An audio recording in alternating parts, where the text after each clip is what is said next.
እኛ ያኮረፍነው ስርዓቱ ላይ ነው አይደል? ጥያቄያችን ስርዓቱ ላይ ነው የነበረው። እነሱ ግን ሀገራችን ላይ እንድናደርግ ነው ያደረጉን። ሀገራችን ደግሞ ቀይ መስመራችን ናት። ቀይ መስመር ብለን ያወጣናቸው ነጥቦች አሉ። ለምሳሌ ህዝባችን፣ መንግስት በራሱ ቀይ መስመር ነው ብለን የተነሳ ነው ስንነሳ። ምናልባት ግልጽ ለማድረግ ያክል መንግስት ሲባል አንድ ሀገር እንድትኖር ከተፈለገ ኦቶክራትም ይሁን ዲሞክራት ጠንካራ መንግስት ያስፈልጋታል። እነዚህ አካላቶች ግን ስርዓት ገልስሰን ስርዓት ሜክ እንድናደርግ ሳይሆን አድቫይስ እያደረጉን ያሉት ስርዓት ገልስሰን ስርዓት የሌላት ሀገር ሜክ እንድናደርግ ነው።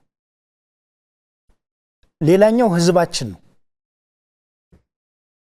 ህዝብ ቀይ መስመር ነው ብለን ነው የተነሳ ነው። ግን ህዝባችንን ታርጌትሊ ከሶሻል አሴቱ ጀምሮ እንድናጠቃው ነው የተደረገው። ማህበራዊ ተቋማቶች በተጠና መልኩ ተመቱብን። የትምህርት ተቋሙን የምታዩት ነው። 3 ዓመት ሙሉ ትምህርት ተዘግቷል እኛ ቀጠና። በእርግጥ እኛ ሞግተናል፣ ውስጥ ሆነንም እንደኛ ቀጠናም እኛ የምናስተዳድረውን ትምህርት እንዲጀምር አድርገናል። ከውስጥም ታግለን ነው የመጣ ነው። ይህንን ሁሉም እንዲያቅልን እንፈልጋለን። የእምነት ተቋማቶች በተጠና መልኩ ነው እየተመቱ ያሉት። አሁን ብዙ ጊዜ የኢትዮጵያ ኦርቶዶክስ ተዋህዶ ቸርች የትግሉ ደጋፊ እንደሆነች ተደርጎ ይወራል። ለመምታት ነው ዓላማው። ውስጥ ላይ ያለውን ጉድ እኛ እናውቀዋለን። ሞዋ የሚል ታርጌት ይሰጣል። መስቀል አንጠልጥለህ ከተጓዝክ። ፕሮቴስታንቱ የሊደርሺፑ የእምነት ተቋም ነው ተብሎ ነው የሚሰበከው። ሙስሊሙን ነባር አዲስ በሚል ነው የሚሰበከው። ደን ከብሔራዊ ጥቅማችን ጋር በተያያዘ የአማራ ህዝብ የባህር በር ለማግኘት እድሜ ዘመኑን በሙሉ ዋጋ ሲከፍል የኖረ ህዝብ ነው። የኛ ሮል ሞዴል ብለን የምናነሳቸው ፕሮፌሰር አስራት ወልደየሱስ የሞቱት የባህር በር ጥያቄ ጠይቀው ነው። እኛ ጋር ግን የባህር በር ጥያቄ መጠየቅ ወንጀል እስከሚመስል ድረስ ተሰርቶበታል። በታሪካችንም በፍልስፍናችንም በሶሻል አሴታችንም እነዚህ አካላቶች ቴክኒካሊ ገብተው እየመቱብን ስለሆነና መስመራችንም ስለተለያየ ርዕዮተ ፖለቲካዊ ልዩነት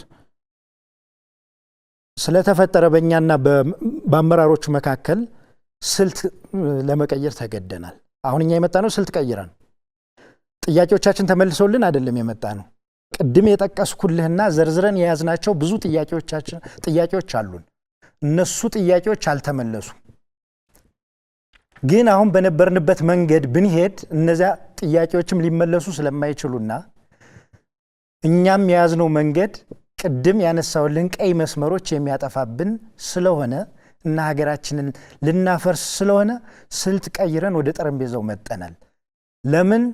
አሁን የያዝነው መንገድ ህዝባችን ወደ ገደል የሚከት ስለሆነ መንግስት አልባም ስለሚያደርገን እየተሰራ ያለው ስርዓት ቢውልድ ማድረግ በምንችልበት አኳን ሳይሆን ስርዓት አፍርሰን ስርዓት አልበኝነት እንዲነግስ ማድረግ ላይ ስለሆነ እና ብዙ አገራቶች ላይ ተሞክሮውንም ስለምናውቀው ብዙ የመካከለኛው ምስራቅ ሀገራቶች ስርዓት እንቀይራለን ብለው ስርዓት እናዋልዳለን ብለው በስርዓት ላይ አኩርፈው ሀገር አፍርሰዋል። ብዙ የአፍሪካ ሀገራቶች ስርዓት ላይ አኩርፈው ስርዓትን ገልስሰን ስርዓት እንተክላለን ብለው ርዕዮተ ዓለማዊ ስላላደረጉት መንገዳቸውን ኢምፕሪሲዝም በሚል ፍልስፍና ስለገቡ ሀገራቸውን አፍርሰዋል። እኛ ደግሞ በዚያ መንገድ ሂደን ሀገራችን ማፍረስ ስለሌለብን ቆም ብለን በማሰብ ስልት ቀይረን መጠናል።